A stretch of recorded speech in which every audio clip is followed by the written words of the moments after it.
अभिवादन स्वीकार कीजिए ब्रजेश मिश्रा का और आप देखना शुरू कर चुके हैं द डिबेट। बहनों भाइयों, इन दिनों सड़क से लेकर सदन तक संग्राम छिड़ा हुआ है। चंदा चोरी से लेकर पेपर लीक तक, मुख्य धारा की राजनीति से लेकर उपचुनाव तक, हर जगह इन दिनों आप देख रहे होंगे उथल पुथल का माहौल है। परंपरागत स्थापित मान्यताएं टूटने का दौर शुरू हो गया है।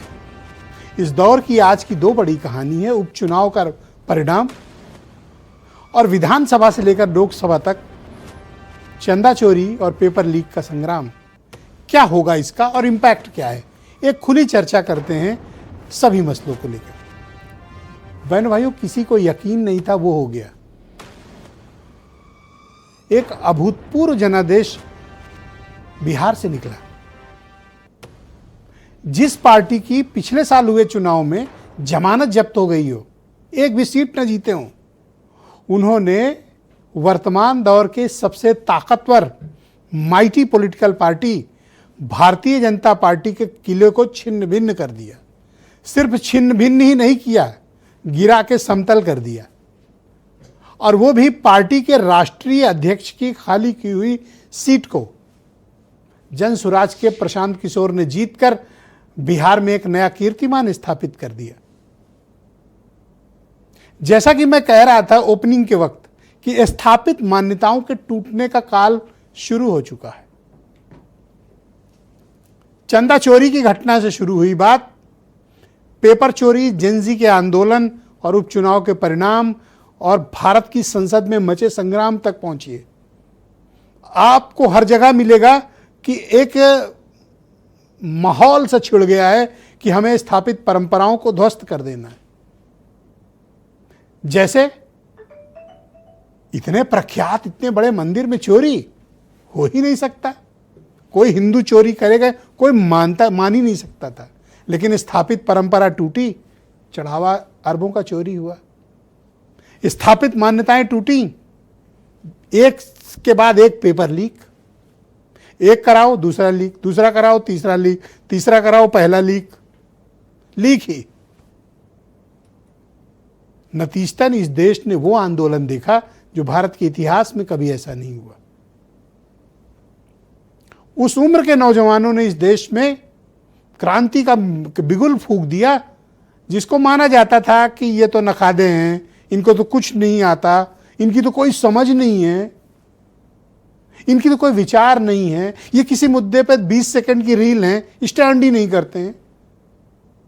इस पीढ़ी ने वो करके दिखा दिया जो पिछली कई पीढ़ी नहीं कर पाए। इसलिए किसी पीढ़ी को कमतर करके आंकना, ये हमारी आपकी एक सामाजिक समझ की भूल है। इन दिनों बीजेपी के सितारे अच्छे नहीं चल रहे हैं, गर्दिश में है। एक के बाद एक लगातार मुद्दे और उन मुद्दों में जनता का डीप इंपैक्ट, प्रभावकारी मुद्दे, ये भारतीय जनता पार्टी को कंफर्टेबल बहुमत होने के बावजूद दिल्ली और देश भर में चैन से नहीं बैठने दे रहे हैं। एक पार्टी जिसका भारत के 3/4 हिस्सों पे शासन है, केंद्र में ताकतवर सरकार है, लेकिन कोई हफ्ता शांति से नहीं गुजरता, कोई हफ्ता संघर्ष और तनाव के बगैर बीजेपी का नहीं गुजरता। एक मुद्दा खत्म होता है, दूसरा छाती पे सवार है, दूसरा खत्म होता है, दो और मुद्दे छाती पे बैठे हुए हैं। लिहाजा हर फैसले उलट जा रहे हैं। अच्छाई में भी बढ़ते हैं तो भी गलत काम हो जा रहा है, और गलत तो गलत हो ही रहा है। अब इन सब मसलों से निकलते हुए जैसे ही पार्टी ने थोड़ा सा जेनजी आंदोलन के बाद सांस ली, बिहार में एक बहुत बुरी तरह से शिकस्त का सामना करना पड़ा। बीजेपी के इतिहास में उनके राष्ट्रीय अध्यक्ष की रिक्त की हुई सीट को एक अनजान सी पार्टी जिसकी जमानतें जब्त हुई हों, धूल धूसरित कर दिया उसने बीजेपी को। अभी छोटी मोटी जीत नहीं, सिर्फ 34% वोट पड़े थे, तब 20,000 वोटों से पी के जीते हैं। अगर कहीं 70% मतदान होता तो सोचो बीजेपी का क्या होता। आरजेडी की तो खैर जमानत जब्त हो गई। लेकिन बहनों भाइयों, ये बताता है कि समय काल परिस्थिति को, राजनीति को, ताकतवर राजनीतिक दल वक्त रहते जब नहीं भांपते हैं तो परिणाम इसी प्रकार के आते हैं।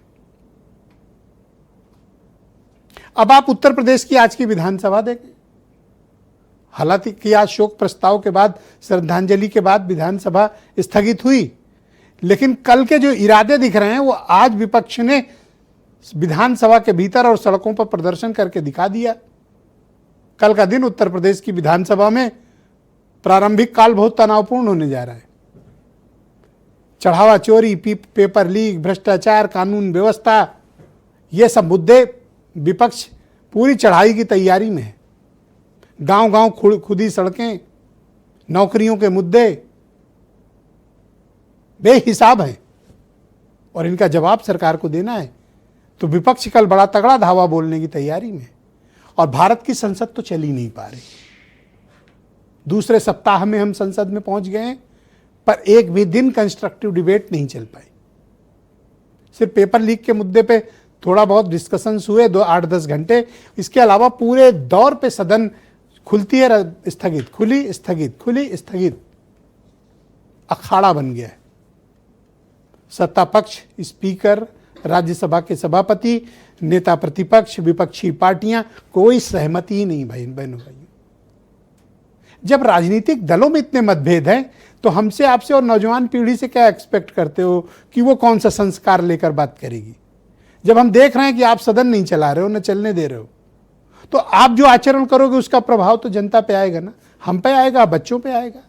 तो तब क्यों बुरा लग रहा है? आप वो मर्यादा आचरण अपने कार्य से स्थापित कीजिए, तब दूसरों को नसीहत दीजिए कि आप गलत कर रहे हैं। तो भारत की संसद की क्या हाल है इन दिनों देखिए। लेकिन मैं फिर भी कहता हूं और मैं अपनी उत्तर प्रदेश की विधानसभा की तारीफ करता हूं कि कल दोपहर बाद वहां स्थिति ठीक भी हो जाएगी। आप टेंशन ना लीजिए, कल वहां ठीक होगा, दोपहर तक ही बवाल रहेगा। उसके बाद हमारी विधानसभा बहुत अच्छी चलती है, बहुत कंस्ट्रक्टिव डिबेट यूपी की असेंबली में होती है, हम चर्चा होगी मुद्दों की। और बहनों भाइयों, मैं नियमित पूरी चर्चा सुनता हूं, सभी काम छोड़कर सुनता हूं, कोई भी बोल रहा हो मैं सुनता हूं।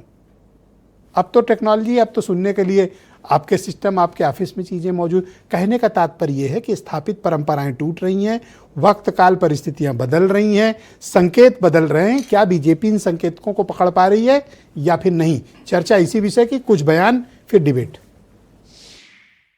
25 करोड़ जनता के वेलफेयर के लिए, उनके विकास के लिए विधानमंडल की इस कार्रवाई को शांतिपूर्ण ढंग से चलाने के लिए हमारे विपक्षी साथी नकारात्मकता की राजनीति को छोड़ करके एक सकारात्मक राजनीति को आगे बढ़ा करके उत्तर प्रदेश के इस बदले हुए परसेप्शन को प्रदेश के विकास के लिए और प्रदेश की समृद्धि में अपना योगदान देंगे। भारतीय जनता पार्टी के लोग बड़े अधर्मी हैं, इनसे बड़ा अधर्मी कोई हो नहीं सकता है। जो भगवान राम के नहीं हुए तो ये किसी के नहीं हो सकते। जो भगवान राम के मंदिर की चोरी करा ले तो उनके भी नहीं हुए तो ये किसी के नहीं हो सकते। जिस तरह से प्रभु राम के चढ़ावे की चोरी हुई, जिस तरह से करोड़ों सनातन धर्म के लोगों की आस्था को ठेस पहुंची, जिस तरह से राम मंदिर में भ्रष्टाचार हुआ, क्या ये इनको गंभीर मुद्दा नहीं लगता? इसके अलावा नौजवानों का बेरोजगारी का मामला है, किसानों के खाद का विषय है, महंगाई है, ये सारे विषय हम सदन में इस बार उठाएंगे। तो बांकीपुर का जो आज मैंडेट आया है, ये सिर्फ विधायक नहीं चुना गया है। बांकीपुर की जनता ने भाजपा के केंद्रीय नेतृत्व को ये मैसेज दिया है कि आप सम्राट चौधरी की जगह किसी बेहतर व्यक्ति को बिहार में मुख्यमंत्री बनाइए, बिहार की भी चिंता कीजिए। बिहार के लोगों को सिर्फ 5 किलो अनाज के नाम पर, जातियों के नाम पर वोट लेने का मशीन मत समझिए। प्रशांत किशोर का बिहार की विधानसभा में पहुंचना सम्राट चौधरी के लिए बहनों भाइयों बहुत बड़ा जख्म है। आपको अंदाजा नहीं कि सदन में अब वहाँ क्या होने वाला है। तो आज की इस परिचर्चा को शुरू करेंगे। आलोक अवस्थी बीजेपी के प्रवक्ता हैं, अनूप संडा समाजवादी पार्टी के प्रवक्ता हैं, आसिम वकार मुख्य राष्ट्रीय प्रवक्ता हैं एमआईएम के, और कांग्रेस की नेता विधानमंडल हमारे साथ आराधना मिश्रा मोना जी मौजूद हैं, और राष्ट्रीय लोकदल के विधायक प्रसन्न चौधरी जी हमारे साथ कार्यक्रम में।